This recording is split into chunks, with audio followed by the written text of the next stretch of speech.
మలాకీ గ్రంథంలో ప్రత్యేకించి అసలు ఈ మలాకీ గ్రంథాన్ని దేవుడు మలాకీ గారి ద్వారా ఎందుకు రాయించాడు అనే విషయాలు మనం ఈ మలాకీ గ్రంథాన్ని ప్రారంభించిన దగ్గర నుండి నేర్చుకుంటున్నాం. అసలు ఎందుకు రాయించాల్సి వచ్చింది, ఎందుకు ఈ గ్రంథాన్ని చిన్న ప్రవక్తగా ఉన్న మలాకీని ప్రేరేపించి దేవుడు రాయించాడు అంటే ఒక 7 కారణాలు మనం చెప్పుకున్నాం. దేవుడు మాట్లాడకుండా మౌనం అయిపోయక ముందు ఈ మాటలు చెప్పి మీరు ఇట్లాగే ఉంటే నేను మీతో మాట్లాడనన్నట్టుగా ఒక 7 కారణాలు దేవుడు చూపించినట్లుగా మనం చూసాం. అందులో మొదటి కారణము, నేను మీ ఎడల ప్రేమ చూపాను అని అంటే నువ్వు ఏ విషయంలో ప్రేమ చూపావని వాళ్ళు ప్రశ్నించారు. తర్వాత రెండవదిగా, మీరు నన్ను నిర్లక్ష్యం చేశారు అని అంటే మీరు ఏ విషయంలో నిర్లక్ష్యం చేశాము అని వాళ్ళు ప్రశ్నించారు. తర్వాత మీరు నన్ను అపవిత్రత చేశారు, నా బలిపీఠాన్ని నా ఆరాధన అంతా అపవిత్రత చేశారంటే మీరు ఏ విషయంలో నేను అపవిత్రం చేశామన్నారు. ఆ తర్వాత దేని చేత నిన్ను ఆయాస పెట్టామని అడిగారు. తర్వాత మీరు నా తట్టు తిరగండి అని అంటే ఏ విషయంలో తిరగాలి అనేటువంటి ప్రశ్న కూడా వాళ్ళు వేశారు. ఆ తర్వాత మీరు నా దగ్గర దొంగిలితిరి అని అంటే ఏ విషయంలో దొంగిలించాము అని కూడా అడిగారు. తర్వాత నిన్ను గురించి నా గురించి మీరు రకరకాలుగా మీరు మాట్లాడుతున్నారంటే ఏం మాట్లాడి ఏం చెప్పాము అని అడిగాడు. ఈ అడిగినటువంటి వారి విషయాలన్నిటినీ మనము మలాకీ గ్రంథం 1వ అధ్యాయము 2వ అధ్యాయము 3వ అధ్యాయ భాగాల్లో మనం అది చూసాం. ఆ తర్వాత చివరికి వచ్చేటప్పటికి దేవుడు మాట్లాడుతూ 2 కేటగిరీకి సంబంధించినటువంటి వ్యక్తులను అక్కడ పెట్టాడు. ఒకటేమో దేవుని మాట వినకుండా దుష్టులుగా దుర్మార్గులుగా ఉన్నటువంటి వారు ఉన్నారు.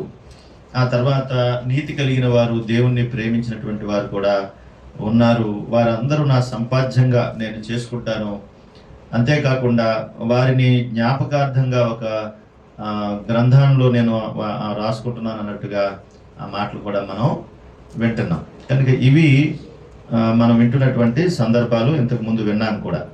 ఆ 15 వచ్చిన 3వ అధ్యాయంలో చూస్తే గర్విష్ఠులు ధన్యులు, యెహోవాను శోధించు దుర్మార్గులు వర్ధిల్లుదురు, వారు సంరక్షణ పొందుదురు అని వారు చెప్పుకున్న విషయాలను చెప్తే దేవుడు ఏం చేశాడంటే వారిని కూడా సెపరేట్ చేశాడు. ఈ గర్విష్ఠులు, ఈ దుర్మార్గులు వీళ్ళు ఉంటారు అని. ఆ తర్వాత 4వ అధ్యాయం మొదటి వచ్చిన భాగంలోనికి మనం వస్తే అక్కడ ఈ విధంగా రాయించాడు. ఎలయనగా నియమింపబడిన దినము వచ్చుచున్నది, కొలిమి కాలునట్లు అది కాలును, గర్విష్ఠులందరూ దుర్మార్గులు అందరూ కొయ్య కాలువలే ఉందురు, వారిలో ఒకనికిని వేరైనను చిగురైనను లేకుండా రాబో దినము అందరినీ కాల్చివేయునని సైన్యములకు అధిపతి యెహోవా సెలవిచ్చుచున్నాడని. ఈ మాటల ప్రభావం జరిగిన తర్వాత సుమారుగా 400 సంవత్సరాలు దేవుడు ఎవరితోనూ సంభాషించకుండా మౌనంగా ఉన్నాడు అనే విషయాన్ని జ్ఞాపకం చేశారు. వాళ్ళు అడుగుతున్న మాటలు, వాళ్ళు చెప్తున్న మాటలు విని దేవునికి బాధ కలిగింది, కోపం కూడా వచ్చింది. అదే డార్క్ ఏజ్ అంటారు, అంటే చీకటి కాలం. ఈ చీకటి కాలంలో దేవుడు 400 సంవత్సరాలు వాళ్ళతో మాట్లాడలేదు. కనుక మలాకీ గ్రంథానికి మత్తయి సువార్తకి మధ్యలో 400 సంవత్సరాలు ఉన్నాయి. తర్వాత 400 సంవత్సరాల తర్వాత బాప్తిస్మిచ్చు యోహాను చేత మాట్లాడి భూమి మీద ఆయన సువార్త ప్రకటన చేయించాడు. ఆ మాటలన్నీ మనం విన్నాం గత కాలంలో. మరి యెహోవా చెప్పినట్లుగా నియమింపబడినటువంటి దినము అనేటువంటి మాట అక్కడ మనకి కనిపిస్తుంది. ఏంటంటే నియమింపబడిన దినము అంటే, నియమింపబడిన దినము అని అంటే పాత నిబంధన గ్రంథంలో దేవుని ఉగ్రత దినము, యెహోవా దినము అని ఇవన్నీ ఉంటాయి. క్రొత్త నిబంధన దగ్గరికి వచ్చేటప్పటికి దేవుని యొక్క రాకడ, ప్రభు యొక్క రాకడ దినము, ప్రభు దినము అని కనిపిస్తూ ఉంటుంది. అయితే ఏదైనప్పటికీ కూడా దేవుని యొక్క రాకడ మాత్రం ఉంది. అది ఉగ్రత దినం అనే సంగతిని మాత్రం గుర్తించాలి. ప్రభు యొక్క రాకడ, మొదటి రాకడలో ప్రభు యొక్క రాకడ విషయాల్లో ఆయన ఏం చెప్పాలనుకున్నారో, ప్రజలు ఎలా బ్రతకాలనుకుంటున్నాడో, దేని కొరకు సిద్ధపాటు కలిగి ఉండాలో, దేని కొరకు బ్రతకాలో, ఏది చేయాలో ఏది చేయకూడదో, ఈ విషయాలన్నీ కూడా భూమి మీద ఒక మానవుడు, ఒక మనిషి ఎట్లా తన జీవితాన్ని కాపాడుకుని దేవుని కొరకు సిద్ధపాటు చేసుకోవాలనేటువంటి విషయాలను దేవుడు తెలియజేసి ప్రభువు తిరిగి మళ్ళీ ఈ లోకాన్ని విడిచిపెట్టి వెళ్ళారు. ఆ తర్వాత రెండవ రాకడ ఆయన రాకడలో రావడానికి సిద్ధంగా ఆయన ఉన్నట్టుగా కనిపిస్తోంది. ఇక నియమింపబడినటువంటి దినములో అక్కడ మనం చూస్తే ఇందులో ఎవరుంటారు అంటే గర్విష్ఠులు, అలాగే దుర్మార్గులు. ఎవరు? గర్విష్ఠులు, దుర్మార్గులు. దేని కొరకు వీళ్ళంటే దేవుని యొక్క ఉగ్రత కొరకు వీళ్ళు సిద్ధపడి ఉన్నట్టే. ఎందుకు అనంటే అక్కడ కొలిమి కాలునట్లు అది కాలుతుంది అని దేవుడే రాయించాడు. కొయ్య కాలువలే ఉంటారు అని రాయించాడు. కనుక ఉగ్రతకు పాత్రులుగా వీళ్ళు నిలబడతారు. పరిశుద్ధ గ్రంథాన్ని మనం ధ్యానించినప్పుడు ఎన్నో విషయాలు మనకు తెలుస్తూ ఉంటాయి. అయితే దేవుని మాట చెప్పినప్పుడు దేవుని మాటకి లోబడి బ్రతకాల్సినటువంటి బాధ్యత కూడా మన మీదే ఉంది. ఏదో కాలక్షేపానికి చెప్పుకున్నది అసలే కాదు. కనుక ఈ మాట చెప్పబడుతున్నప్పుడు వింటున్నప్పుడు ఆ మాటకి మనం తప్పనిసరిగా లోబడే బ్రతకాలి. కనుక ఏదో విన్నాము అనుకుంటే మనం అనుకోకుండానే మన మీదకి ఈ ఉగ్రత వచ్చే పరిస్థితులు ఉన్నాయి. కనుక జాగ్రత్త కలిగి మనము బ్రతకాలి. ఇక పేతురు రాసిన 2వ పత్రిక 3వ అధ్యాయం, పేతురు రాసిన 2వ పత్రిక 3వ అధ్యాయము 10వ వచన భాగంలో ప్రభు యొక్క రాకడ దినం కొరకు కొన్ని సంగతులు దైవజనుడైన అపోస్తలుడైనటువంటి పేతురు గారి ద్వారా పరిశుద్ధాత్మ దేవుడు కొన్ని మాటలు అక్కడ రాయించాడు. చూద్దాం ఆ మాటలు ఒకసారి. అయితే ప్రభు దినము దొంగ వచ్చినట్లు వచ్చును అని. ప్రభు దినము దొంగ వచ్చినట్లు వచ్చినంటే దొంగోడు చెప్పాడు కాబట్టి, దొంగవాడు చెప్పిరాడు కాబట్టి, దొంగడు ఎలాగైతే చెప్పకుండా వస్తాడో, ఆల్రెడీ నేను వస్తానని చెప్పాడు కానీ ఏ సమయంలో వస్తాననే మాట చెప్పలేదు కాబట్టి ఆయన వస్తాడనే మాట మాత్రం కన్ఫామ్. కనుక ఆయన వచ్చేటువంటి సమయాన్ని గుర్తు చేస్తా ఉన్నాడు. ఆ దినమున ఆకాశములు మహాధ్వనితో గతించిపోవును, పంచభూతములు మిక్కుటమైన వేండ్రముతో లయమైపోవును, భూమియు దాని మీదనున్న కృత్యములను కాలిపోవును. ఇవన్నీ ఇట్లు లయమైపోవునవి గనుక ఆకాశములు రగులుకొని లయమైపోవునట్టు, పంచభూతములు మహావేంద్రముతో కరిగిపోవునట్టు దేవుని దినపు రాకడ కొరకు కనిపెట్టుచు. అక్కడ ప్రభు దినం అన్నాడు, దేవుని దినపు రాకడ అని కూడా చెప్పాడు. దానిని ఆశతో ఆపేక్షించచ్చు. మీరు పరిశుద్ధమైన ప్రవర్తనతో భక్తితో ఎంతో జాగ్రత్తతోనూ మీరు ఉండాలి అని చెప్తున్నాడు. అంటే ఇక్కడ చెప్పినట్లుగా ఈ మలాకి గ్రంథం 4వ అధ్యాయంలో ఏమన్నాడు? కొలిమి కాలునట్లు అది కాలుతుంది, గర్విష్ఠులందరూ దుర్మార్గులందరూ కొయ్య కాలువలే ఉంటారు, వారిలో ఒకరికి వేరైన చిగురైనా లేకుండా రాబో దినం అందరినీ కాల్చివేయునని సైన్యములకు అధిపతి యెహోవా సెలవిచ్చున్నాడు. అంటే ఏంటి? ఉగ్రత దినములో ప్రేమ కనబడదు. అక్కడ ఉగ్రత దినం వచ్చేటప్పటికి అక్కడ ఏం ప్రేమ కనబడదు. ఉగ్రత దినములో జాలి చూపించడం ఏమీ అక్కడ ఉండదు. ఇక్కడ మనం పరిశుద్ధ గ్రంథంలో 4 సువార్తలు చూస్తే యేసుక్రీస్తు ప్రభువారు బోధించినప్పుడు ఆయన చెప్తున్నప్పుడు ఇదిగో అక్కడున్న ప్రజలందరినీ చూసి వారు కాపరి లేని గొర్రెల వలె ఉన్నారని వారి మీద జాలి పడినట్లుగా మనం చూస్తాం. ఇక ముందు ఆయన వచ్చేటువంటి రాకడ సమయానికి అక్కడ జాలి పడడానికి ఏమి ఉండదు. ఆయన ఇచ్చిన సమయం అయిపోగానే తిరిగి ఉగ్రత దినం ప్రారంభమవుతుంది. ఆ తర్వాత ఈ ప్రకృతి అంతా కూడా నాశనం అవుతుంది. ఇప్పుడు చూడండి, మనకి 45-50 డిగ్రీలు వచ్చేటప్పటికి ఎలా ఉంటున్నాం? మనం చెప్పుకుంటున్నాం 45 డిగ్రీలంట, 48 డిగ్రీలంట, 50 డిగ్రీలంట అని చెప్పుకుంటున్నాం మనం. అంటే ఆ 48-50 డిగ్రీలు వచ్చేటికి ఎలా ఉంటున్నాం? మాడిపోయినట్టుగా మనుషులు అందరం రకరకాలుగా అయిపోయి ఇంకా చచ్చిపోతామేమో అన్నంత ఫీలింగ్ మనకి వస్తుంది కదా. మరి ఆ ఉగ్రత దినం వచ్చేటప్పటికి ఎట్లా ఉంటుంది పరిస్థితి? ఎలా ఉంటాం? అప్పుడు సంగతులు ఎలా ఉంటాయి?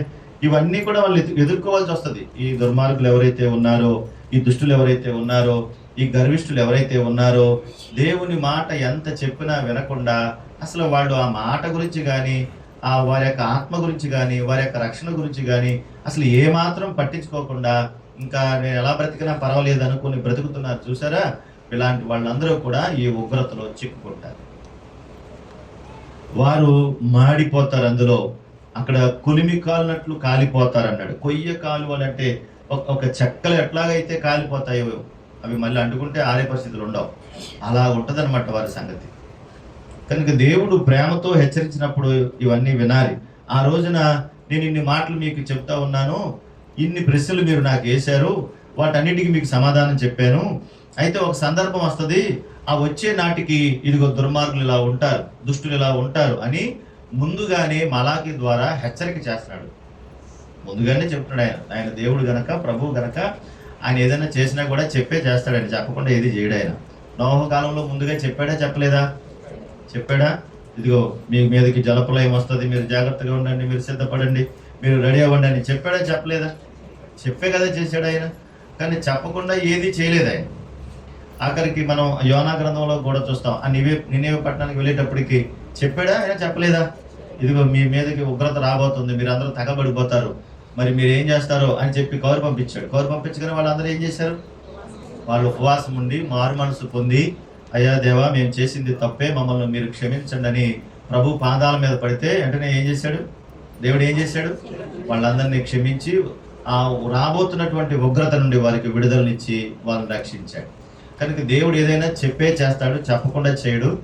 ఆయన ప్రేమ కలిగిన వాడు కాబట్టి చాలా సమయాన్ని మన అందరికీ ఇచ్చాడు. అలాగే దుర్మార్గులకి దుష్టులు కూడా ఇస్తాడు. మీరు ఎప్పుడన్నా చూస్తారా, పెద్దలు కూడా మాట్లాడుతూ ఉంటారు, మంచివాళ్ళు తొందరగా చచ్చిపోతారంట, చెడ్డవాళ్ళు తొందరగా సావరంట వీళ్ళు అంటారు కదా అప్పుడప్పుడు పెద్దవాళ్ళు కదా. ఎందుకు సావరంటారు? ఇలాంటి ప్రశ్నలకి సమాధానం చెప్పరు మీరు ఎందుకు చెప్తారు? వాళ్ళు ఎందుకు సావరంటారు? ఇప్పుడు చూడండి, ఆ రోజు నోవహు కాలంలో కూడా వాళ్ళందరూ దుర్మార్గులే. కానీ ఎన్ని సంవత్సరాలకు దేవుడు అవకాశం ఇచ్చాడు వాళ్ళకి? సుమారుగా ఒక 100 సంవత్సరాల దాకా సువార్త చెప్పించాడంటే ఆయన వాళ్ళందరినీ లేపేయాలనుకుంటే ఎంత సమయం పడుతుంది ఆయనకి? ఒక క్షణం చాలు కదా, కనురెప్ప పాటు, అంతే కదా. కానీ అదేమీ చేయలేదు, ఆయన చాలా సమయం ఇచ్చాడు వాళ్ళకి. అంటే దేవుడు ప్రేమ కలిగిన వాడు కనుక మార్పు పొందడానికి, వారిని కనికరించడానికి దేవుడు ఎంతగానో ఓర్చుకుంటాడు. అందుకనే ముందుగానే హెచ్చరిక చేస్తున్నాడు. మీరు చేసే పనులు, మీరు మాట్లాడే విధానాలు, మీ పనులన్నీ కూడా నాకు వ్యతిరేకంగా ఉన్నాయి అని, నన్ను మీరు బాధ పెట్టేటువంటి పరిస్థితులు చేస్తున్నారని ముందుగానే దేవుడు హెచ్చరిక చేస్తూ ఉన్నాడు. ఈ హెచ్చరికలో మనం ఆయన మాట వినాలా వద్దా? చెప్పండి, వినాలా వద్దా? మీరు చెప్పేది మీరు చెప్పుకోండి అని అంటే సామెతల గ్రంథంలో అంటాడేమని, ఇదిగో హఠాత్తుగా, ఏంటది, ఎన్నిసార్లు గద్దించినా లోబడకపోతే ఏమొద్దంట? హఠాత్తుగా నాశనాన్ని తెచ్చుకుంటాడంటే. చెప్పి రాదు, సడన్గా ఏం జరుగుతుందో తెలియదు. నిన్నదాకా బాగానే ఉన్నాడండి, పొద్దున కూడా నాతో మాట్లాడాడండి, రాత్రి కూడా నేను విన్నానండి, పని చేసుకున్నాడండి, చికెన్ బిర్యానీ తిన్నాడండి, ఏమైందో తెలియదు. కనుక ఏమవుతుందో మనకేమీ తెలియదు. మనము బయట కనుక దేవుడు ఒక చక్కటి వెసులుబాటు ఇచ్చాడు. వెసులుబాటును కాపాడుకోవలసినటువంటి స్థితిగతులను మనము రక్షించుకోవాలి. ఏమో మనుషులు తాకపోతే చచ్చిపోతాం అనుకుంటాం, మధ్య మధ్యలో ఏం చేస్తున్నాం, మొత్తం మీద తాగుతున్నాం, తాగాలి, తాకపోతే చచ్చిపోతాం. దేవుని దగ్గర కూడా అదే కాపాడుకోవాలి. దేవుని దగ్గర లేకపోతే నేను చనిపోతానేమో అనేటువంటి పరిస్థితులు కావాలి. దేవుడు లేకపోతే నేను ఏమైపోతానో అనే సంగతులు కావాలి. కనుక దేవుడితో ఉండే బంధాన్ని ఎప్పుడూ కూడా పోగొట్టుకోకూడదు.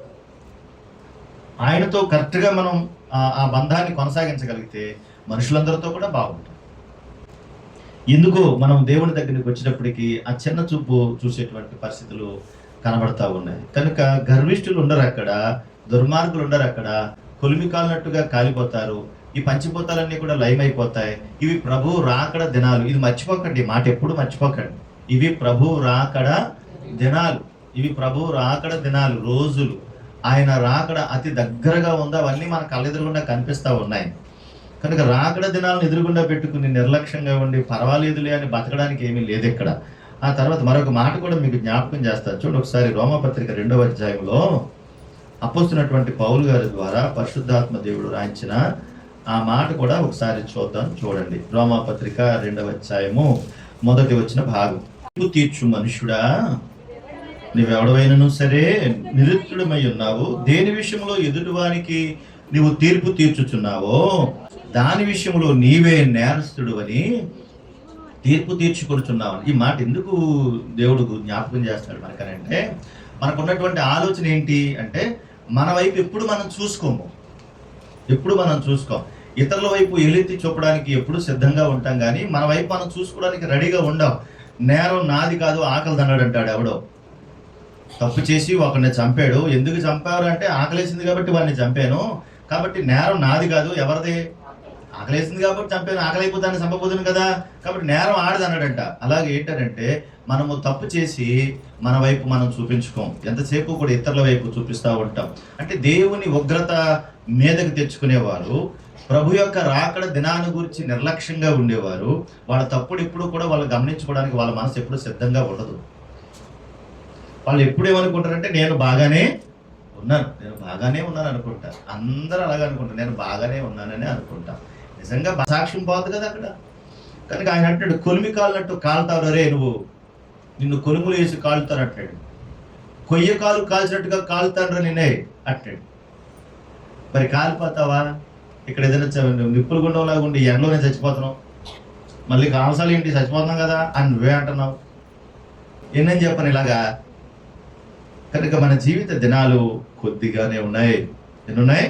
కొద్దిగానే ఉన్నాయి. ఎదుటివారి చెప్పడానికి నీకేమీ లేదు ఇక్కడ, ఎదుటివారికి చెప్పడానికి నాకేమీ లేదు ఇక్కడ. దేవుని యొక్క వాక్యం చేత నువ్వు నేను కూడా పట్టబడ్డాం కాబట్టి ఆ వాక్యం చేత సరిదిద్దుకుంటూ బ్రతకాలంటున్నాడు. ఎదుటివారికి తీర్పు తీర్చు నీవు ఏం చేస్తున్నావంట? దాని విషయంలో నీవే నేరస్తుడు అవుతున్నావు.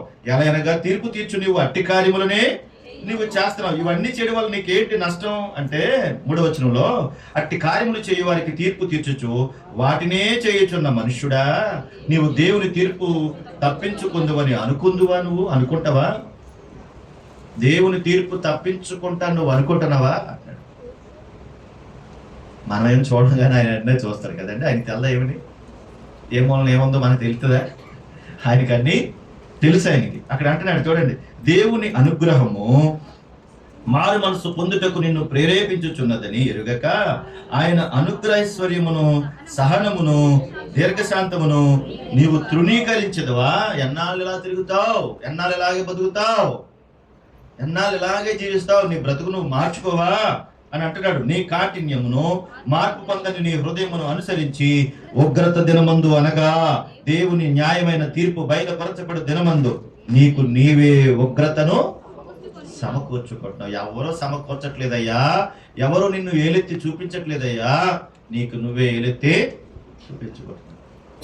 నీకు నువ్వే ఉగ్రతను సమకూర్చుకుంటున్నావు, నీకు నువ్వే లెక్కలేసుకుంటున్నావు, నీకు నువ్వే నిప్పులు గుండాన్ని పెట్టుకుంటున్నావు. పొగ ఎవరట్టమన్నారు? అతనే కదా పెట్టుకున్నాడు పొగ. మరి ఆ పొగలో పడి చచ్చిపోయింది ఎవరు? అతనే కదా. పక్క వాళ్ళు ఎవరు ఏం చేయలేదు కదా. కనుక నువ్వే పొగేసుకుంటున్నావు, నువ్వే మంట వేసుకుంటున్నావు, నువ్వే ఉగ్రత సమకూర్చుకుంటున్నావు. దేవుడేమో మార్పు పొందాలని నీ మీద జాలి చూపిస్తుంటే నువ్వు అంతకంతకి కఠినాత్ముడు అయిపోతున్నావు. కనుక ఎంతవరకు ఇది ఉంటుంది నీకు? ఎంతవరకు ఇలాంటి స్థితిలోనే బతుకుతావు? కొలిమి కాలునట్లుగా నువ్వు కాలుతావు. అదే కదా మాట మనం విన్నాం. గర్విష్ఠులు దుర్మార్గులు ఏమైపోతారు? వీళ్ళంతా కొలిమి కాలునట్లుగా వీళ్ళు కాలుతారంటున్నాడు. యాకోబు పత్రిక 5వ అధ్యాయం 3వ వచన భాగాన్ని కూడా చూద్దాం. యాకోబు పత్రిక 5వ అధ్యాయం 3వ వచన భాగం చదవండి. నీ బంగారమును నీ వెండియు తుప్పు పట్టినవి, వాటి తుప్పు నీ మీద సాక్ష్యముగా ఉండి అగ్ని వలె నీ శరీరములను ఎవరు తినేస్తున్నారు? ఎవరు చేస్తున్నారు? నువ్వు సంపాదించుకున్నదే ఏముంది అక్కడ? నీ వెండి నీ బంగారం. నువ్వు సంపాదించుకున్నదే నిన్ను తినేస్తుంది, నువ్వు సంపాదించుకున్నదే నిన్ను తగలబెడుతుంది. ప్రస్తుత దినాలు అట్లా ఉన్నాయి. అంటే ఏంటి దాని ఉద్దేశం? ఇక్కడున్న స్థితిగతులు అన్నింటిలోనూ కూడా ఎంత కూడబెట్టావో ధనవంతుడు అన్నట్టుగా. ధనవంతుడు మాట్లాడుకున్నాడు కదా. ఎవరితో మాట్లాడుకున్నాడు? మాట్లాడండి మీరు. ఎవరితో మాట్లాడాడు? తన ప్రాణంతో మాట్లాడుకున్నాడు. ఏమని? నా ప్రాణమా తినుము త్రాగుము సుఖించుము, కొన్ని తరములకు కొన్ని సంవత్సరాలకు తరమాలకు సరిపడగా నేను ఒక సమకూర్చి పెట్టుకున్నాను కాబట్టి నువ్వేమి దిగులు చెందొద్దు అని. బ్యాంక్ బ్యాలెన్స్ గట్టిగా ఉంటే మనకు కూడా అనిపించేది అదే. అనిపించదండి? బ్యాంకులో బాగా 20 లక్షలు ఉన్నాయి కూడా ఏమనిపిస్తుంది? మన మీద ఎవరు దాడి చేయరు, మన మీద మనమే దాడి చేసుకునేటట్టుగా మన జీవితాన్ని మనమే పాడు చేసుకుంటున్నాం. నీ వెండి నీ బంగారం ఏమైపోతుంది అంటున్నాడు? తుప్పు పట్టిపోద్ది. అది నిన్ను తినేస్తుంది, అదే నిన్ను కాలుస్తుంది. అంచె దినములలో, ప్రభు రాకడ దినాలలో నీ వెండి నిన్ను రక్షించదు, నీ బంగారం కూడా నిన్ను రక్షించదు, నీ బ్యాంకు బ్యాలెన్స్లు నిన్ను రక్షించవు, ఎవరిని కాపాడవు అవి. ఈ స్థితిని తెలుసుకోవాలి మనం. అంతేకాకుండా నిజంగానే చిన్న మాట చెప్పాలనిపించింది. సరే చూడండి, అసలు నన్ను చూసేవాడు లేడు, నన్ను పట్టించుకునేవాడు లేడు అనుకుంటే ఆ ఉగ్రత దినములో ఉన్న సంగతులు ప్రకటన గ్రంథము 16వ అధ్యాయం. ప్రకటన గ్రంథం 16వ అధ్యాయం చిన్నగా క్లుప్తంగా జ్ఞాపకం చేస్తాను అంతే. ఈ 16వ అధ్యాయంలో చూస్తే ఒక 7 పాత్రలు కనపడతాయి మనకి. ఆ ప్రకటన గ్రంథం 16వ అధ్యాయం 7 పాత్రలు కనిపిస్తాయి. 7 పాత్రలు ఏం పాత్రలు అనుకుంటున్నారు అవి? చదవండి మొదటి వచనం.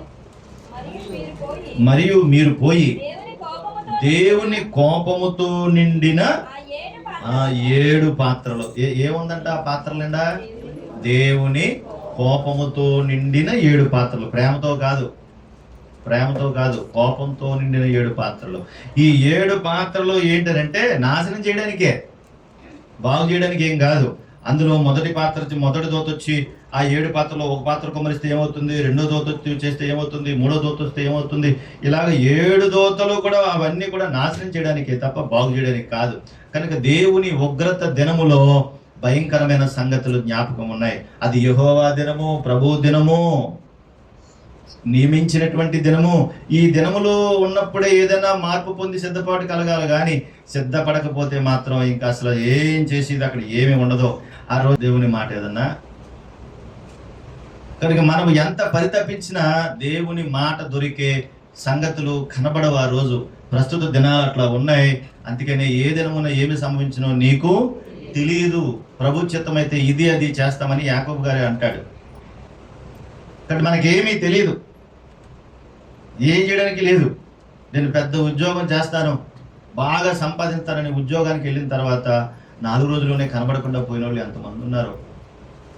మా బాబు బాగా చదువుకుంటున్నాడు, బీటెక్ చేశాడు, ఎంటెక్ చేశాడని తర్వాత అనుకోకుండా శవాన్ని తెచ్చిన వాళ్ళు ఎంతమంది ఉన్నారు. ఇదిగో బీటెక్ చేశాడంట అమెరికాలో, నిన్ననే బీటెక్ చేశాడంట. అక్కడ ఏదో చిన్న జాబ్ చేసుకుంటున్నాడు. జాబ్ చేసుకుంటా ఏం చేశాడంటే మధ్యలో ఖాళీ ఉండడం ఎందుకని పిజ్జా డెలివరీ బాయ్గా తిరుగుతున్నాడట. బీటెక్ చేస్తున్నాడు, జాబ్ అక్కడ చేశాడు, జాబ్ చేసుకుంటున్నాడు. పిజ్జా డెలివరీ బాయ్గా తిరుగుతూ ఉంటే ఎవరో రాత్రి 12కి పిజ్జా కావాలన్నారట. అక్కడ టైమింగ్ ఏముండదు కదా వాళ్ళకి, మనలాగే. సరే అని చెప్పి పిజ్జా డెలివరీకి వెళ్ళిన తర్వాత ఆ డెలివరీ ఇచ్చేసాడు. తిరిగి వస్తా ఉంటే వెనకాల నుంచి ఇద్దరు కాల్చి పడేశారు, చచ్చిపోయాడు స్పాట్లో. మనం ఏమనుకుంటాం, మా అబ్బాయి ఎక్కడున్నాడు, అమెరికాలో ఉన్నాడు, మా అబ్బాయి జాబ్ చేసుకుంటున్నాడు, చాలా గొప్పోడు. స్పాట్లో కుర్రోడు అని, చిన్న వయసు కుర్రోడు స్పాట్లో చచ్చిపోయాడు, కాల్చేశారు. వాళ్ళు ఉగ్రవాదులో తీవ్రవాదులో తెలియదు, కావాలని ఆర్డర్ పెట్టారు, కావాలని రప్పించుకున్నారు, ఇచ్చి వెళ్ళిపోయేటప్పుడు కాల్చేశారు. నిన్న జరిగిన సంఘటనే చెప్పారు, ఎప్పుడుదో కాదు. కనుక ఇలాగ ఒకటి కాదు, మన జీవిత దినాలన్నీ కూడా ఏం జరుగుతుందనే సంగతులు మనకు తెలియదు. ఆ మలాకి గ్రంథంలో చూడండి, ఆ 3వ అధ్యాయము మలాకి గ్రంథం 3వ అధ్యాయం 18 వచ్చిన భాగంలో చూడండి, అక్కడ ఏమనుందో చదువు. నీతి గలవారెవరో, దుర్మార్గులు ఎవరో, సేవించు వారెవరో, సేవించని వారెవరో మీరు తిరిగి కనుక్కుందంటే ఉగ్ర దినంలో ఏమైపోతున్నారు, ఉగ్రత దినాలలో ఏమైపోతున్నారు, దేవుణ్ణి ఆరాధించేవారో పక్కపోతున్నారు, దేవుణ్ణి ఆరాధించని వారో పక్కకు పోతున్నారు. దేవుణ్ణి మహిమపరిచేవారు, దేవుణ్ణి కొనసాగించేవారు, దేవుని కొరకు బ్రతికేవారు సెపరేట్ అయిపోతున్నారు, దేవునికి దూరం ఉండేవారు కూడా సెపరేట్ అయిపోతున్నారు. ఆ 4వ అధ్యాయం 3వ వచనం కూడా చదువుమా. 4వ అధ్యాయం 3వ వచన భాగంలో, నేను నియమింపబో దినమున దుర్మార్గులు మీ పాదముల కింద ధూళివలే ఉందురు, మీరు వారిని అనగద్రొక్కుదురని సైన్యములకు అధిపతియగు యెహోవా అంటే. చూడండి, నీతిమంతుల కాళ్ళ కింద నలిగిపోయే పరిస్థితి వస్తుంది మీకు అంటాడు. నీతిమంతుల పాదాల కింద మిమ్మల్ని తొక్కుతారు, అటువంటి స్థితి నేను కలిగిస్తానంటున్నాడు. ఇవన్నీ మనందరితోనూ మాట్లాడుతున్నాడు దేవుడు, ఒకరికి కాదు, పలానోళ్ళకి కాదు. అందుకే నువ్వు ఎంత బాగా డబ్బు దాసావో ఆ డబ్బు అంతా బయటకు తీసి ఖర్చు పెడతావా? కనుక ఏం చేసుకుంటావు, ఇక్కడ సంపాదించిందంతా ఏం చేసుకుంటావు, ఎలా కూడబట్టుకుంటావు? నీతిమంతుల పాదాల కింద నిన్ను తొక్కేలా చేస్తానంట, నిన్ను తొక్కుతారు నిన్ను అంటాడు. జాగ్రత్త అని హెచ్చరిక చేస్తాడు మనల్ని. పెద్ద మేధావులు వెళ్ళిపోయారు, అందరూ వెళ్ళిపోయారు. ఈ భూమి మీద ఏమి పట్టుకెళ్ళాం, నీకు చేతనైతే నలుగురికి సహాయం చేయి, మేలు చేయి, దేవుని యొక్క మాట పంచిపెట్టు, సహాయం చేయి, హెల్ప్ చేయి. నువ్వు వెళ్ళిన తర్వాత అన్నీ కూడా ఏమన్నా ఉన్నాయంటే ఇవే నిన్ను కాపాడతాయి. నువ్వు వెళ్ళిపోయిన తర్వాత పలానా ఆమె ఇదిగో ఆమె చేసిన సహాయం వల్ల నేను బ్రతికే నీ రోజు అంటే ఆమె చేయలేదు, ఆమెలో ఉండి దేవుడు ఆమెకు సహాయం చేయించాడు. అది నువ్వు సంపాదించుకోవాలి. నేను రేపు వెళ్ళిపోయినా సరే, నేను వెళ్ళిపోయినా కానీ మన గురించి ఆ సంగతులు, ఆ సాక్ష్యాలు ఉండాలి మన దగ్గర. కానీ ఇక్కడి నుంచి పట్టుకెళ్ళింది ఏమీ ఉండదు. జాగ్రత్త సుమా అని అంటున్నాడు. నేను నియమింపబో దినమున దుర్మార్గులు మీ పాదముల కింద ధూళి వలె ఉందరు, మీరు వారిని అనగద్రొక్కుదురని సైన్యములకు అధిపతి యెహోవా ఇది ఒక కేటగిరీ, వింటారా? ఇది ఒక కేటగిరీ అన్నమాట. ఈ కేటగిరీలో ఇప్పటి వరకు దేవుడు సహాయం చేశాడు. ఉగ్రత దినం వస్తుందని చెప్పాడు. ఉగ్రత దినం అంటూ ఉంది, ఆ దినములో మీరు నశించిపోతారు జాగ్రత్త అని హెచ్చరిక చేశాడు. ఆ వెంటనే మరొక మాట కూడా ఆయన జ్ఞాపకం చేస్తున్నాడు. అదే మలాకీ గ్రంథం 4వ అధ్యాయం 2వ వచన భాగాన్ని చదవండి. మొదటి భాగాన్ని చెప్పాను, ఇందులో 2వ భాగాన్ని చెప్తున్నా. అయితే నా నామమందు భయభక్తులు గలవారగు మీకు నీతి సూర్యుడు ఉదయించును, అతని రెక్కల ఆరోగ్యము కలుగజేయను గనుక మీరు బయలుదేరి క్రొవ్విన దూడలు గంతులు వేయినట్టు గంతులు వేయుదురు అంటున్నాడు. ఇది 2వ మాట. మొదటి మాట ఏం చెప్పాను మీకు అంటే, గర్విష్ఠులు దుర్మార్గులు ఉంటారు, వారికి దేవుని ఉగ్రత ఉంటుంది అనే మాట జ్ఞాపకం చేశాను. ఇక 2వ మాట ఏంటంటే, ఆయన యందు భయభక్తులు కలిగిన వారు ఉంటారు, వారికి నీతి సూర్యుడు తోడుగా ఉంటాడు. 2 కేటగిరీలు సెపరేట్ అయిపోయి ఆయనే సెపరేట్ చేశాడు. ఆయన కొరకు బ్రతికే వాళ్ళు ఎవరో, ఆయన వ్యతిరేకించే వాళ్ళు ఎవరో, రక్షింపడిన వారెవరో, రక్షణ పొందిన వారెవరో, దేవుని కొరకు బ్రతికే వారెవరో, బ్రతకని వారెవరో సెపరేట్ చేశాడు. దేవుని కొరకు బ్రతకకుండా ఇష్టానుసారంగా జీవించే వారికి ఇదిగో ఉగ్రత దినం ఉంది, వారు భయంకరమైన కొలిమిలో కాల్చబడతారు అనే విషయం కూడా చెప్పాడు ఆయన. ఇక ఆయన ఎందు భయభక్తులు కలిగినటువంటి వారి యొక్క స్థితిగతులు ఎట్లా ఉంటాయంటే, ఆయన నీతి సూర్యుడు అన్నాడు. అక్కడ రాయబడింది ఈ అధ్యాయంలో, నీతి సూర్యుడు అనగానే యేసుక్రీస్తు ప్రభువారు. ఎవరైనా చెప్పండి, ఎవరైనా యేసుక్రీస్తు ప్రభువారు. నీతి సూర్యుడు మన మధ్యలో ఉంటే, మనతో ఉంటే ఎంత సంతోషంగా ఉంటామో ఆ మాట చెప్తుంది అక్కడ. ఏమని? అతని రెక్కల ఆరోగ్యము కలగజేయను గనక మీరు బయలుదేరి ఎలా ఉంటారంటే, మీరు అమ్మా క్రొవ్విన దూడలు గంతులు వేయినట్లు గంతులు వేయును అని అంటే, నీతి సూర్యుడు మనకు తోడుగా ఉంటే ఎంత సంతోషంగా ఉంటామో మాట చెబుతున్నాడు. అప్పుడే పుట్టినటువంటి లేగదూడ చూడండి, ఎంత తన తల్లి దగ్గరికి దాన్ని విడిచిపెట్టామనుకోండి, మనం దాన్ని తాడిప్పి దాన్ని విడిచిపెట్టాం, ఎలా గంతులేస్తుంది, అసలు ఎంత డ్యాన్స్ చేసుకుంటేస్తుందండి. ఎప్పుడో చూసారా మీరు అలాంటి చూడరు. ఎంతసేపు దాని పాలని మీరు తాగేయడమే దుర్మార్గులారా. దాని పాలని బతికిని మీరు తాగేయడమే కానీ దాని ఆనందం చూడరు మీరు. దాన్ని దూరంగా ఎక్కడో కట్టేస్తారు, ఎదురుగుండా పెట్టి పాలన్నీ పితికేసుకుంటారు, ఆ తర్వాత ఎప్పుడో దాన్ని వదులుతారు.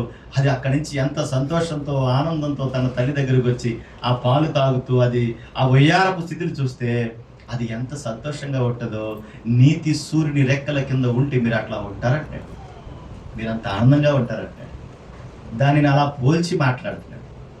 కనుక ఈ నీతి సూర్యుడు వలన మనకు అన్ని మేలులే, అన్ని మేలులే. నీతి సూర్యుడైన యేసుక్రీస్తు వారి ద్వారా మనకు కీడంటూ ఏమీ లేదు.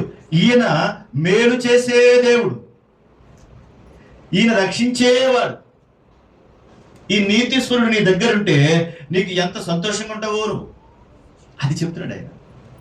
చూడండి ఒకసారి యెషయా గ్రంథము 53వ అధ్యాయం 5వ వచన భాగాన్ని చూడండి.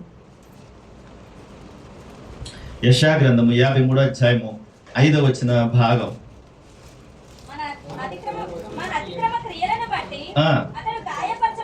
అతడు గాయపరచబడిను, మన దోషములను బట్టి నలగగొట్టబడిను, మన సమాధానార్థమైన శిక్ష అతని మీద పడిను, అతడు పొందిన దెబ్బల చేత మనకు స్వస్థత కలుగుతుంది. ఆయన దెబ్బలు తిని మనకు స్వస్థ ఇచ్చాడట ఈ నీతి సూర్యుడు. మన శిక్ష అంతా ఆయన మీద భరించాడటండి. అందుకనే ఎవరైతే ఈ యేసుక్రీస్తును అంగీకరిస్తారో, ఈ నీతి సూర్యుడిని స్వీకరిస్తారో, వారు మేలును పొందుకుంటారు, పరలోక రాజ్యంలో ఉంటారు. అదే ఆయన చెప్తున్నాడు. అంగీకరించిన వారు ఉగ్రత పాలవుతారు, అంగీకరించిన వారు పరలోక రాజ్యంలో ఉంటారు. ఎఫెసీ పత్రిక 2వ అధ్యాయము 1వ వచన భాగం కూడా చూడండి. ఎఫెసీ పత్రిక 2వ అధ్యాయము 1వ వచన భాగం. మీ అపరాధముల చేతను మీ పాపముల చేతను మీరు చచ్చిన స్థితిలో ఉంటే ఏం చేస్తాడంటే ఆయన ఏం చేశాడు? క్రీస్తుతో కూడా బ్రతికించాడు. అంటే ఈ నీతి సూర్యుడు చచ్చిన వారిని సైతం బ్రతికిస్తాడు. ఏం చేస్తాడంటే ఈయన చచ్చిన వారిని కూడా బ్రతికిస్తాడు. బ్రతికించేటువంటి దేవుడు ఆయన. కనుక ఎందరూ ఈ క్రీస్తుని అంగీకరించినారు? ప్రభు యొక్క రాకడ అతి సమీపంగా ఉంది, మనకు అర్థమవుతూ ఉంది. నీతి సూర్యుని దగ్గర ఉండాలి అనేటువంటి ఆలోచన కూడా రాకుండా బ్రతుకుతున్న వాళ్ళు అందరూ ఉన్నారు. కనుక ఈయన బ్రతికించేవాడు. ఈయన పొందిన దెబ్బల చేత మనకేం కలుగుతుందంట? స్వస్థత కలుగుతుంది. మన శిక్షణ ఏం చేస్తున్నాడు? భరిస్తున్నాడు. ఈ భూమి మీద మన చేసేటువంటి పాపపు స్థితిని పంచుకునే వాళ్ళు ఎవరు లేరు. ఎవరు పంచుకోరు నిన్ను. అమ్మా వింటున్నారా? నీ భర్త దొంగతనం చేశాడు. దొంగతనం చేసినప్పుడు వచ్చి నా భర్త దొంగతనం చేశాడు, నన్ను తీసుకెళ్లి జైలు పెట్టినానంటే ఎవరు తీసుకెళ్తారు? అమ్మా నా భర్త అంటే నాకు చాలా ఇష్టం, ఆయన లేకపోతే నేను బతకలేను కాబట్టి ఆయన బదులు నన్ను తీసుకెళ్ళండి అని పెద్ద వీరవనితలాగా నువ్వు అక్కడ బిల్డప్లు ఇస్తే నేను తీసుకెళ్లి జైలు వేస్తారనుకున్నావు ఏంటి? ఎవరు దొంగతనం చేశారో వారినే వేస్తామంటారు. ఎవరిని దొంగతనం చేస్తే వాళ్ళని తీసుకెళ్ళి అందరూ పడేస్తానంట. అదే అక్కడ చెప్పేది. కనుక నువ్వు చచ్చిన స్థితిలో ఉంటే నిన్ను ఆయన బ్రతికిస్తాడు. ఏం పర్లేదు, మా ఆవిడ రోజు నా కోసం ప్రార్థన చేసేస్తుంది కాబట్టి దేవుడు నన్ను రక్షించేస్తాడా అనుకుంటే చాలా పొరపాటు. నేను రాకపోయినా పర్లేదండి, మా ఆవిడ రోజు ప్రార్థన చేసేస్తుంది, అక్కడ ఉపవాసం ఉంటుంది, నా కోసం ఏడ్చేస్తుంది కాబట్టి నన్ను ఎవరు రక్షించేస్తారు? నీ భార్య చేసిన ప్రార్థన నిజమే నిన్ను రక్షిస్తుంది. ఎప్పుడు అనంటే నువ్వు మారు మనసు పొందినప్పుడు, నీ మనసు అంటూ మారినప్పుడు. నువ్వు ఎంత ప్రార్థన చేసినా నువ్వు మారలేదనుకో, ఆవిడ ఎంత ప్రార్థన చేసినా నీకేం ఉపయోగం లేదు మాట. ఎందుకు ప్రార్థన చేసిందంటే నీకు మారు మనసు రావాలని చేసింది. నిజంగానే నీకు మారు మనసు వస్తే నువ్వు ధన్యుడు అవుతావు. కానీ మారు మనసు రాలేదు, కానీ రోజు నా భార్య చేస్తుందండి పర్లేదండి అంటే దేవుడు నీ భార్య ప్రార్థన విని నీకు అవకాశం ఇచ్చాడు, కానీ నువ్వు వినలేదు కనుక నీకు పరలోకం అయితే ఇప్పుడు. కనుక ఏమర్థం అవుతుందో నీకు నాకు అర్థం తెలియట్లేదు, కానీ ఆయన బ్రతికించేవాడు. నీ పాపముల చేత నీ అపరాధముల చేత నువ్వు చచ్చిన స్థితిలో ఉంటే నేను ఏం చేస్తాడంట? బ్రతికిస్తున్నాడండి. బ్రతికించేవాడు ఆయన. కనుక ఈ లోకాన్ని చూసి మురిసిపోవద్దు, ఈ లోకాన్ని చూసి ఆనందపడద్దు. ఈ లోకం ఎంత బాగుంటుందో ఎంతకాలం ఉంటుందో ఏమీ తెలియదు.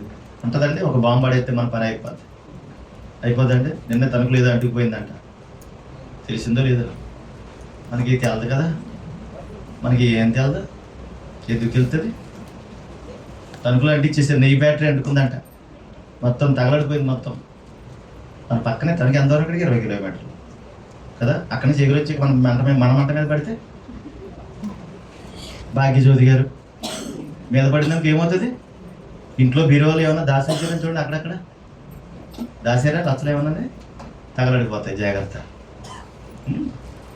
అయ్యయ్యో, బ్రతికించే దేవుడిని పక్కన పెట్టి చంపేసే వాళ్ళని పోగు చేసుకుంటే నీ జీవితం ఏటవుతుందో చూడు. మరి పిలుపులకు రాసిన పత్రిక 3వ అధ్యాయం అపోస్తలుడైన పౌలు గారు చెప్తున్న మంచి అద్భుతమైన మాట, చాలా బాగుంటుంది. పిలిపి పత్రిక 3వ అధ్యాయం 9వ వచన భాగం. క్రీస్తును సంపాదించుకుని ధర్మశాస్త్ర మూలమైన నా నీతిని గాక క్రీస్తునందలి విశ్వాసము వలనైన నీతి, అనగా విశ్వాసమును బట్టి దేవుడు అనుగ్రహించు నీతి గలవాడనై ఆయన యందు అగ్గుపడు నిమిత్తము దేని సంపాదించుకోవాలని ప్రయత్నం చేస్తాడంట? క్రీస్తునందున్న నీతిని సంపాదించుకోవడానికి ప్రయాసపడతాడట పౌలు. అంటే నేను ప్రభు నమ్ముకున్నాను, బాప్తిసం పొందాను చాలా అనుకోవట్లేదు. క్రీస్తులో ఉన్న నీతిని సంపాదించుకోవడానికి ప్రయాసపడతాడు.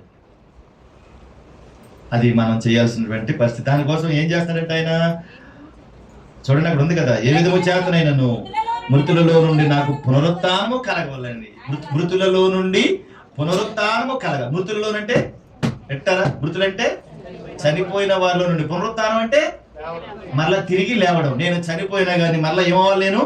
నేను తిరిగి లేవలేనని ఆయన మరణ విషయంలో సమాన అనుభవము గలవాడనే ఆయనను ఆయన పునరుత్థాన బలమును ఎరుగు నిమిత్తము ఆయన శ్రమలలో పాలివాడనగుట ఎట్టిదో ఎరుగు నిమిత్తము సమస్తమును నష్టపరుచుకుని వాటిని పెంటతో చూసారా? ఆయన నీతి సంపాదించుకోవడానికి, ఆయన ఎలాగైతే తిరిగి లేచాడో నేను కూడా అలా లేవాలి అని అనడానికి నీతి కలిగినటువంటి నీతి సూర్యుడు మన ప్రభు అయిన యేసు క్రీస్తు వైపు చూస్తూ ఆయన కొరకు ఏదైతే ఎదురుగుండా కనిపిస్తుందో దాని అంతటినీ కూడా నష్టపరుచుకుని పెంటతో ఎంచుకుంటున్నాడంట. కనుక దేవుని యొక్క కృపలో ఒక మంచి అవకాశాన్ని దేవుడిచ్చాడు, దాన్ని కాపాడుకోవడానికి ప్రయత్నించే. నీతి సూర్యుడు నిన్ను కాపాడడానికి ఎన్ని అవకాశాలు ఇచ్చాడో నీకు. ఒకవేళ ఇదే చివరాక అవకాశమేమో. మీటింగ్స్ అయిపోయిన తర్వాత సమాధిలోకి వెళ్తావేమో చూడు. ఏమో ఒకసారి అలా అనిపిస్తుంది. మీటింగ్లో వెళ్ళొద్దని దేవుడిని అడిగాను, మీటింగ్లో మాత్రం పంపొద్దు ఎవరిని, నాయన కష్టమైపోతుంది. ఎందుకంటే ఒక ఇంట్లో ఏదైనా జరిగింది అనుకోండి, ఇంటికి వాళ్ళందరూ ఏమైపోతారు? ఇప్పుడు నేలపాలు గండపాలు అని చెప్పి అందరూ ఆగిపోతారు కదా. మరి నేలపాలు గంగపాలు ఏంటో నాకు తెలియదు కానీ అందుకని వద్దునైనా మీటింగ్లో వద్దు అలాంటి పనులు. మీటింగ్ అయిపోయిన తర్వాత కొంతమంది ఉన్నారు ఆమె పంపించేస్తాను తీసుకెళ్ళు, అప్పుడు సమాధి ఘనంగా చేస్తాం, మీటింగ్లో మాత్రం వద్దునైనా అని చెప్పాను. దేవుడు అవకాశం ఇచ్చాడు, ఉపయోగించు. చివరికి ఒక మాట చెప్పి ముగిస్తాను. పేతురు రాసిన 2వ పత్రిక 3వ అధ్యాయం 9వ వచన భాగం. పేతురు రాసిన 2వ పత్రిక 3వ అధ్యాయం 9వ వచన భాగం. కొందరు ఆలస్యమని ఎంచుకున్నట్లు ప్రభువు తన వాగ్దానమును గూర్చి ఆలస్యము చేయువాడు కాడు గాని ఆయన ప్రేమ చూడండి, ఎవడును నశింపవలెనని నిశ్చయింపక అందరూ మారు మనస్సు పొందవలెనని కోరుచు మీ ఎడల దీర్ఘశాంతము గలవాడై ఉన్నాడంటండి. ఎవడు నశించిపోకూడదు, ఆయన ప్రేమ అది. అందుకే మనల్ని ఇంతకాలం భరిస్తున్నాడు, మళ్ళీ అందరినీ ఓర్చుకుంటున్నాడు. నువ్వెన్ని కార్యక్రమాలు చేసినా కూడా నన్ను ఓర్చుకుంటున్నాడు ఆయన. కారణం ఏంటంటే మనము నశించిపోకూడదని, అది ఆయన ప్రేమ. కనుక ఆ ప్రేమ నిర్లక్ష్యం చేయొద్దు. ఆ ప్రేమను ప్రభు సన్నిధిని కాపాడుకోవడానికి ప్రయత్నించే. ఇప్పుడే సమయం ఇచ్చాడు ఆయన, మారు మనస్సు పొందాలని కోరుతున్నాడట. మరి మారుతావా? ఇంకా సమయం ఉందిలే, పర్వాలేదు అనుకుంటావా? ఏదైతే అయిందిలే అనుకుంటావా? చాలా మందికి దేవుని సన్నిధికి అసలు నచ్చట్లేదు. సన్నిధి అంటే చాలా నిర్లక్ష్యంగా ఉంది. ఎందుకో దేవుని మాటకు హృదయాన్ని ఇవ్వలేకపోతున్నారు. కానీ దేవుడు అంటున్నాడు, ఇదిగో నిన్ను ప్రేమించడం వల్ల నేను నీతిశూరుడిగా ఇక్కడికి వచ్చాను, దానికే ఈ క్రియ అంతా నేను చేస్తున్నాను, నువ్వు మారు మనసు పొందాలనే నీకు ఈ అవకాశం ఇస్తున్నాను అని తెలియజేస్తా ఉన్నాడు. 4వ అధ్యాయం రండి, మలాకి గ్రంథం 4వ అధ్యాయం 1వ వచనం. ఇదిగో నియమింపబడిన దినం వచ్చుతున్నది, కొలిమి కాలినట్టు అది కాలుతుంది, గర్విష్ఠులు దుర్మార్గులు కొయ్యి కాలువలే ఉంటారు, వారిలో ఒకనికి నీ వేరైనను చిగురైనను లేకుండా రాబో దినం అందరినీ కాల్చివేయనని సైన్యములకు అధిపతి యెహోవా సెలవిచ్చున్నాడు. వేరు చిగురు లేకుండా పాడవుతారు అంటున్నాడు. 2వ వచనంలో, అయితే నా నామమందు భయభక్తులు కలవారకు మీకు నీతి సూర్యుడు ఉదయించును, అతని రెక్కలు ఆరోగ్యము కలుగజేయును, కనుక మీరు బయలుదేరి క్రొవ్విన దూడలు గంతులు వేయునట్లు గంతులు వేయుదురు. కనుక ఉగ్రతను సమకూర్చుకునే దుర్మార్గుల లిస్టులో ఉంటావా, అయితే నీతి సూర్యుని రెక్కల కింద ఆనందించేటువంటి నీతిమంతులుగా ఉంటావా? ఇది ప్రశ్న.